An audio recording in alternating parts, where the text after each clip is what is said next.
Salutations, Serene Eminence here. It's a pleasure to proceed with our second installment of the Courthouse Homicides series, involving the avenging mother, of whom took justice into the palm of her very own hands, via executing the executioner within the confines of the courtroom quarters. The lovely libation that shall accompany today's crime of reprisal is a 2022 Rukanga Reserve Chardonnay, curated in the southeastern region of Australia. The dry climate for which the white grapes were curated ensures for a maximum concentration of acidity, complexity, and creaminess. In accordance with content formatting for the Volatile Vocation Investigations channel, a criminal justice system briefing was offered, and volatility factors plus protective safety protocols shall be touched upon throughout this episode and beyond. Our initial episode covered the case of mass murderer and escaped convict Brian Jean Nichols, of whom committed to a homicidal rampage that stole the lives of 4 criminal justice personnel, including the presiding judge, a sergeant, a court reporter, as well as an ICE agent. As it pertains to volatility factors relevant to the Brian Nichols case, the shooting deaths of officials inside of a courthouse led to intense debate about the state of security in public buildings, especially inside of courtrooms. Subsequent to these indecent incidences, a 25-member task force proceeded to further investigate the pitfalls of the courthouse security system. Findings incited for the task force to announce the following key recommendations to improve courthouse security. Number 1, installing cameras in all courtrooms. Number 2, the assurance of employing 2 deputies proportionate in stature to escort high-risk inmates. Number 3, the utilization of proper restraints on inmates. Number 4, the use of special doors in courthouse holding cells that allow deputies to handcuff inmates before they enter the cell. In addition to the aforementioned recommendations, the Fulton County Courthouse Security Commission released an official report outlining security mistakes made on the date of the murder spree, including, number 1, the report found that the courthouse was severely understaffed respective to security personnel. While about 235 deputies were assigned to the courthouse, the report recommended that there be over 300 deputies on duty. Number 2, the report recommended that civilian bailiffs be used for administrative duties so deputies can focus on security. Number 3, it also recommended that panic buttons be installed under courtroom desks and that an emergency plan be formulated as a safeguard against a courthouse security breach. Due to the grave level of oversight, 8 Fulton County deputies were fired due to their actions during the courthouse shootings. 5 months after Nichols was indicted, the Fulton County Sheriff Department's internal review of the courthouse shootings was released. From a generalized vantage point, the sanctum of the courthouse is supposed to exist as the very quintessence of justice. And yet and still, irrespective of released reports, recommendations, and subsequent advised implementations, violence perpetually persists in this jurisdictional arena for a myriad of insidious reasons. To have such grave acts of injustice occur within the confines of a space committed to procedurally sanctioning criminals is explicitly ironical and unequivocally out of order. Even as paradoxical as this reality may be, In handling oftentimes oppressed offenders and rightfully disgruntled plaintiffs, it is pivotal to commune with the realization that the probability of insurrection shall inexorably exist as a potential risk that persists. Given the intricate interplay betwixt exacerbating factors, the problematic presence of arising violence within the courthouse will never be entirely extinguished, yet and still, all parties may play their part in committing to mitigative efforts. Due to the tremendous aggregate amount of nuanced detail attained, solely one comprehensive case shall be covered via the following video. The remainder quartet of courthouse homicides shall be covered via the video compilation that follows. Respective to today's case, in an act of vigilantism, Marianne Bachmeier premeditatively shot and killed Klaus Grabowski, the rapist and murderer of her 7-year-old daughter, Anna Bauchmeier. The melancholy moments leading to the murder of Anna, the sadistic criminal history from the vantage of perpetrator, and resulting death of Grabowski from the vantage of victim, as well as the particularities related to Mrs. Bauchmeier's punitive motive, shall all correspondingly be addressed.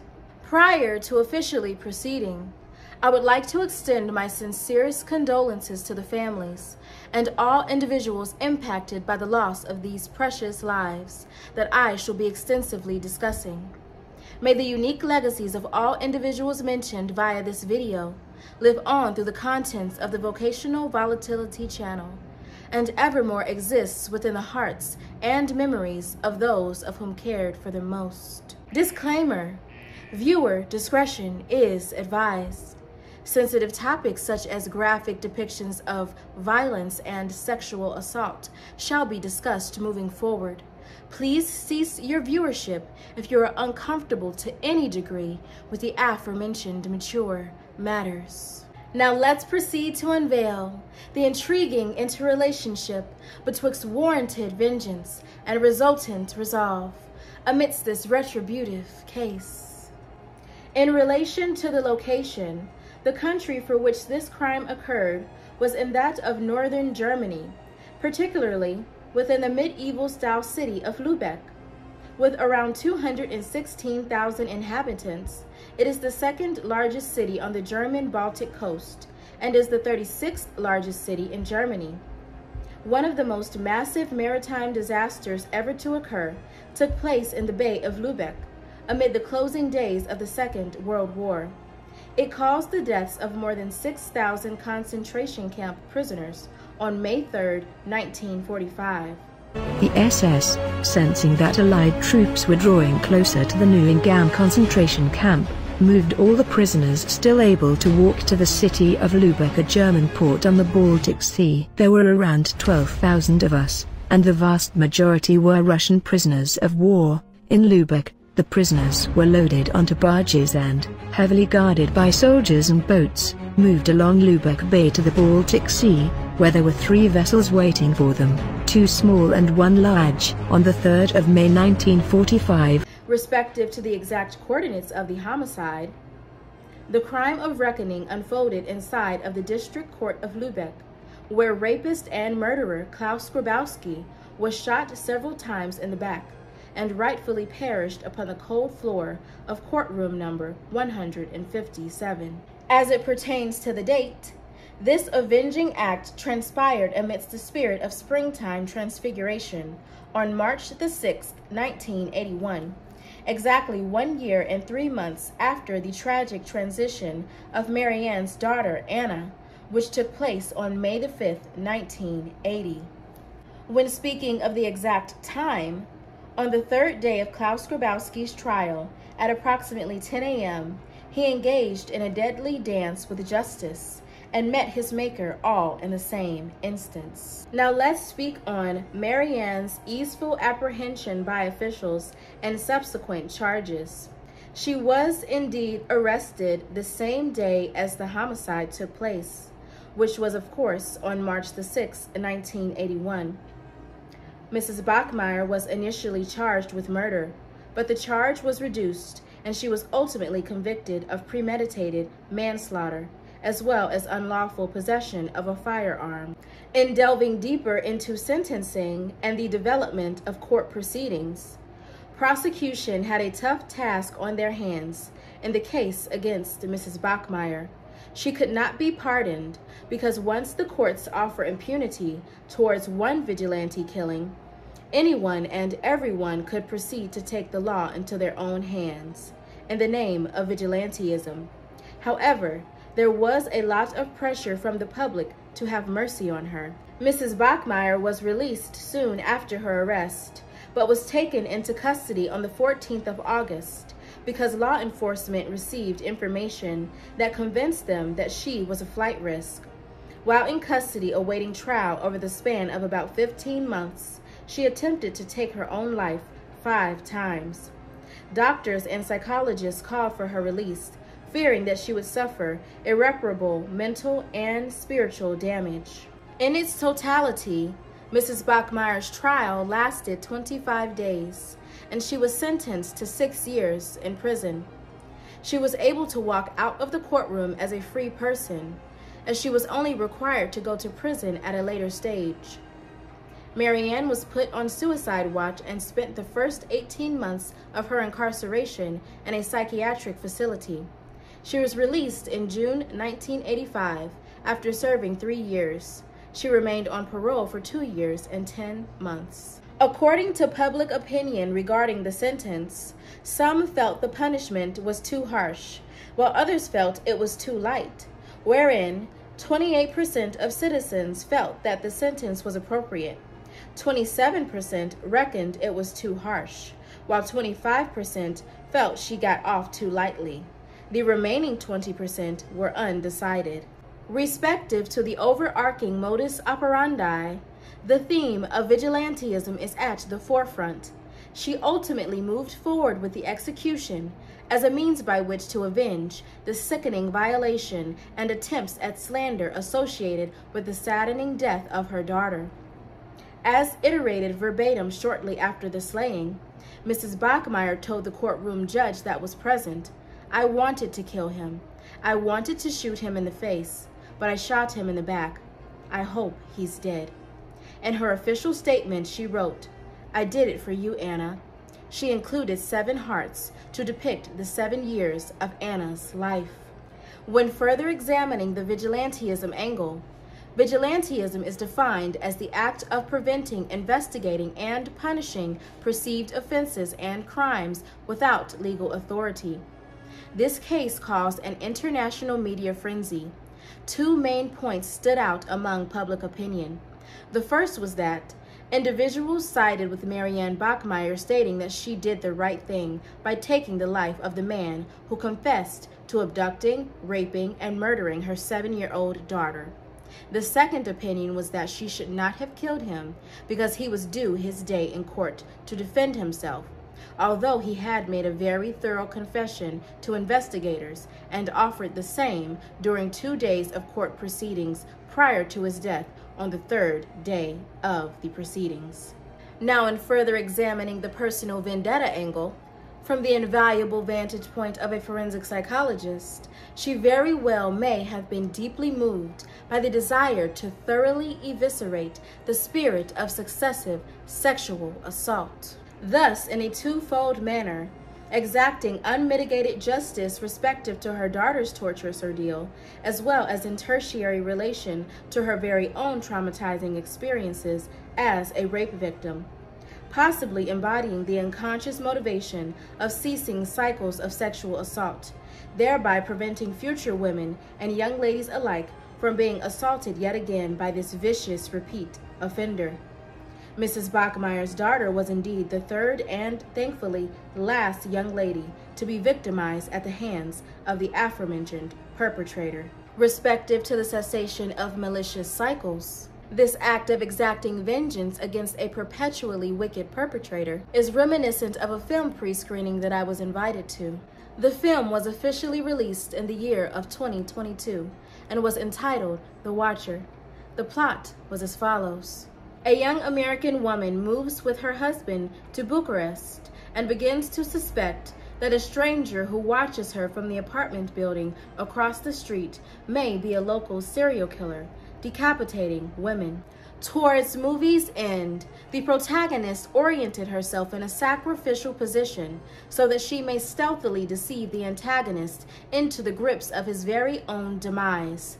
In surviving the ordeal, she arose as a tried and true testament of a noxious timeline annihilated, and was subsequently able to extricate some semblance of justice for the previous lives that were senselessly lost to this unsavory cycle. Now let's reveal more reverent details regarding the perpetrator. Of course, the perpetrator's name was Marianne Bachmeier, also known as the Revenge Mother or the Avenging Mother. She was strikingly stunning with a temperamental yet magnetic personality. Born a Gemini, she was birthed on June the 3rd, 1950. Her day of death was September 17, 1996. As it relates to her life subsequent to release, Ms. Bauchmeier moved abroad before returning to Germany after being diagnosed with pancreatic cancer. She died aged 46 and was buried next to her daughter, Anna, in Bergtor Cemetery in Lübeck. Amidst her early life, Marianne grew up in the small town of Sarstedt, situated in West Germany, where her parents had fled after World War II from East Prussia. Marianne's life was purportedly punctuated by hardship. She was raised by an authoritative father, of whom had been a member of the Waffen-SS, which was the military combat branch of the Nazi Party's Parliamentary Schutzstaffel organization. And when her devoutly religious and conservative mother divorced her domineering father, she was then raised by her abusively tyrannical stepfather until she was kicked out of the home by her very own mother. By age 16, she had her first child and subsequently placed the infant up for adoption. 2 years later, the very same scenario was made manifest, wherein she placed her second infant up for adoption as well. However, a differential of this scenario was that prior to the birth of her second child, Marianne was reportedly raped by an unknown assailant at a disco. When speaking of the victims of this case, the most prominent is that of Klaus Grabowski. He, of course, initially operated as the perpetrator that victimized Marianne's daughter, Anna, which ultimately etched his future-most fate as a murder victim into his gravestone. He, of course, officially perished on March the 6th, 1981, at the age of 35. He was a neighbor of Mrs. Bachmeier, which situated him in close proximity to prey on Anna Bachmeier. As it pertains to employment, Grabowski was a butcher by trade. The skills learned via his profession ultimately influenced the way in which he tied Anna's body up prior to burial. Respective to his life and criminal history, Klaus Grabowski was a balded beard man, of whom was well known in the community and among law enforcement. He was charged with attempted murder and received a probation sentence in 1973 for strangling a 6-year-old girl, of whom luckily was able to evade his wicked attack. During a second assault, just a couple of years later, he sexually molested 2 9-year-old children. Statements extracted from a psychological evaluation were indicative of the following. The board is undoubtedly certain that the abnormal sexual instinct of the accused is addictive.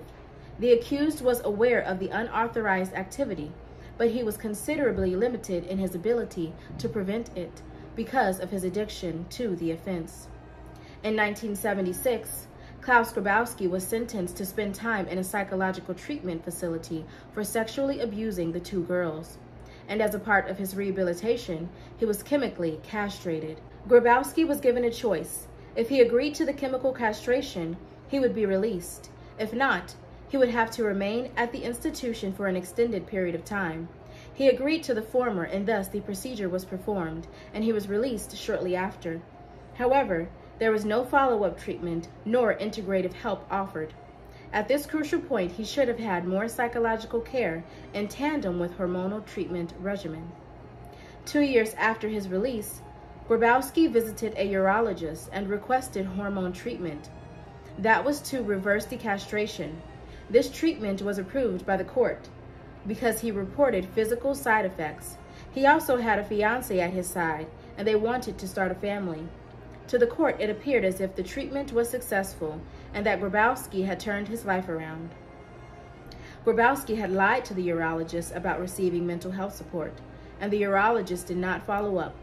He later admitted that he knew nothing about Grabowski's past and only treated him from a hormonal point of view in the aftermath of castration. His neglect to inquire about Grabowski's criminal record would ultimately come back to haunt him after Anna Bachmeier's murder. As it relates to the secondary victim, also known as the catalyst to the actual homicide of Mr. Grabowski, Mrs. Bachmeier's daughter was of course named Anna Bachmeier. Marianne gave birth to Anna at the age of 22 on November 14th in 1972 in Lübeck, Germany. Marianne reportedly had herself sterilized abruptly after Anna's birth. Anna's date of death was that of May 5th, 1980, at the age of 7. Reportedly, when 29-year-old Marianne Bachmeier was informed about her daughter's death, police felt that Marianne's reaction was rather strange. She did not want to speak to police and refused to go to the morgue to identify the body of her daughter.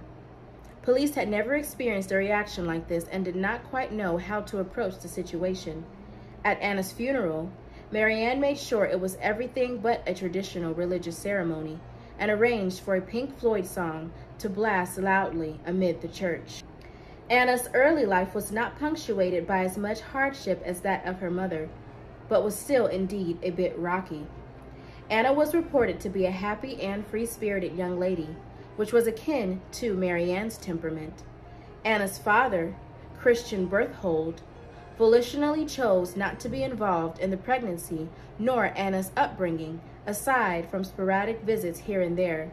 As such, Marianne was raising Anna as a single parent. Mrs. Bachmeier worked late and long nights as a waitress in Lübeck, and it was reported that Anna literally grew up inside of the bar for which she worked. Her only forms of escape were rare visits to the countryside with her father, or playing on the cobblestone streets, engaging with the neighbors, and playing with their pets. Now let's proceed to unpack the cause of Anna's death, which served as the incident that ultimately sparked the murder of the perpetrator. Anna Bachmeier was abducted, raped, murdered, and hogtied by Klaus Grabowski. Whilst on trial, he stated verbatim, "I heard something come out of her nose. I was fixated. Then I could not stand the sight of her body any longer." Respective to the actual timeline, on the morning of May 5th, 1980, Anna was reeling from an argument that transpired the previous day with her mother over wanting to see a friend of hers instead of attending school. Her mother did not approve, which prompted Anna to become angry. Ultimately, out of spite to her mother, Anna took it upon herself to leave home and pretend to attend school. Amidst pretending, Anna was lured into the apartment of neighbor Klaus Grabowski with a promise that she could play with his cats. Yet the agreement was nothing more than a ruse that led lovely Anna to the dead end of never leaving the home alive. Inside the confines of his apartment, Grabowski sexually assaulted Anna for several hours before strangling her with a pair of his fiancée's tights. He tied her body up utilizing skills he had learned in his profession.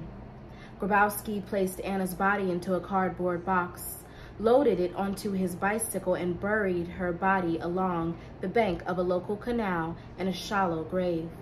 When his fiancée returned home from work later that afternoon and learned what her future husband had done, she immediately contacted the police. Investigators discovered Anna's remains and arrested Grabowski for her abduction, rape, and murder. Once arrested, Grabowski stated that his fear of going back to prison was what prompted him to murder Anna. In further contextualizing this homicidal incident, as well as the unfurling timeline, whilst on trial for the death of 7-year-old Anna Bachmeier, Grabowski testified that the young lady had attempted to extort him with the threat of telling her mother that he had assaulted her. stating that he killed her because she had threatened to tell her mother of the attack unless he gave her money. Grabowski said that he became angry and fearful. If she was to report him for molesting her, he would go back to jail and his fiancée would leave him. He was not about to lose everything. Who did the little girl think she was, threatening him like that? On March the 6th, 1981, the third day into Grabowski's trial and exactly 1 year and 3 months after the death of her daughter, Marianne Bachmeier took personal offense towards Grabowski's allegations regarding her child.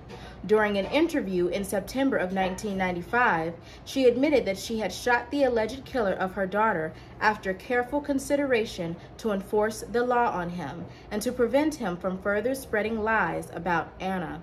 Marianne, who had suffered abuse before from a violent father and stepfather and being the victim of sexual assault in her teens, was infuriated about this. To shame the victim, especially a young child, was inexcusable. As if it weren't already horrific enough that Mr. Grabowski's sexually sadistic and addictive nature caused for the actual murder of Anna, he took it a step further via slandering the name of Mrs. Bauchmeier's daughter, implying that she actually provoked the attack. And it was this very act of slandering the name of Anna in tandem with his attempts to lure himself out of imprisonment that led to his slaying. Now, if it was of Miss Bauchmeier's initial intent to exact revenge for her daughter's murder via executing the perpetrator, I do believe she would have acted upon this instinct nearly instantaneously, and thus it would have been more of a reactionary crime of passion instead of a more premeditative act that was ultimately provoked by the attacks on Anna's character. Now, it can be argued that Mrs. Bauchmeier always held the intent of executing the perpetrator. It's just that she required more time to plan how she would conceal the weapon and enter the courtroom so that she may execute him.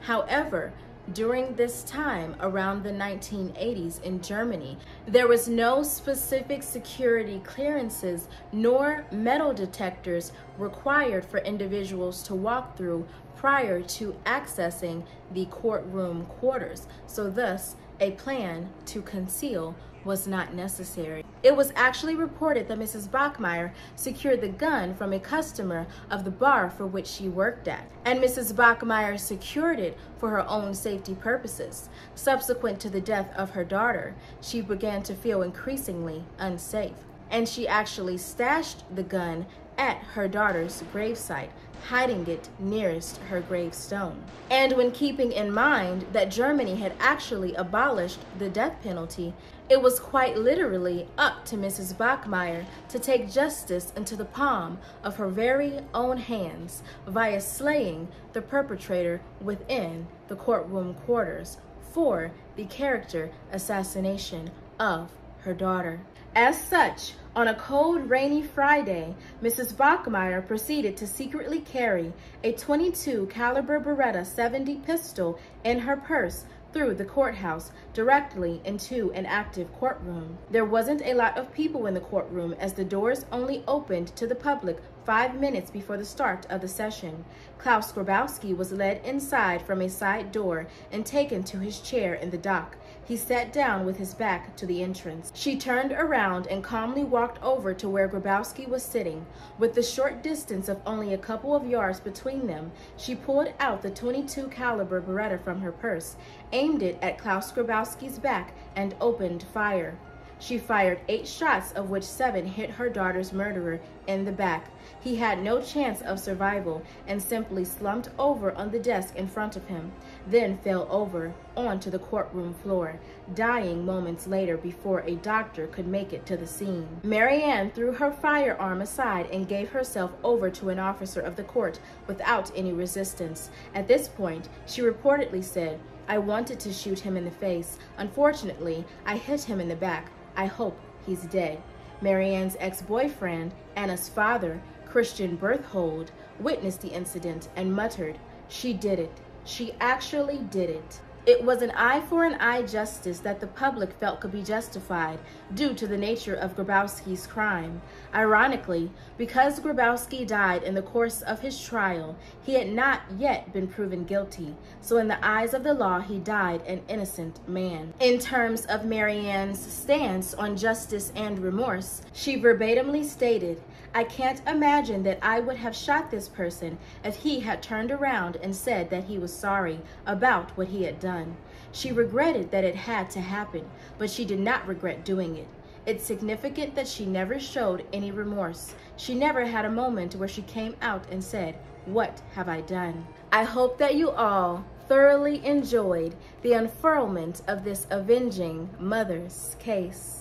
Assure to remain tapped in to community posts and YouTube shorts so that you may gain exclusive first-hand access to case updates prior to uploaded comprehensive case coverage, as well as nuanced information regarding serial killers and the death penalty. Amid the interim of uploading the quartet of courthouse homicides, you all assure to stay safe, stay stealthy, and stay serene.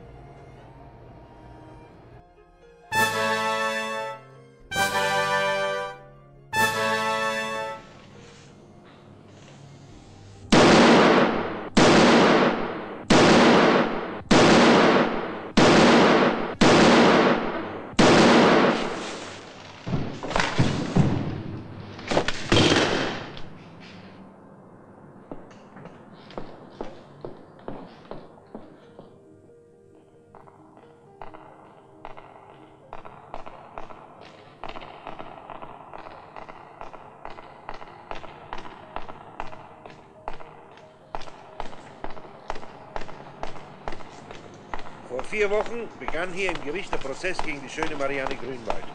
Nach langen vorgerichtlichen Auseinandersetzungen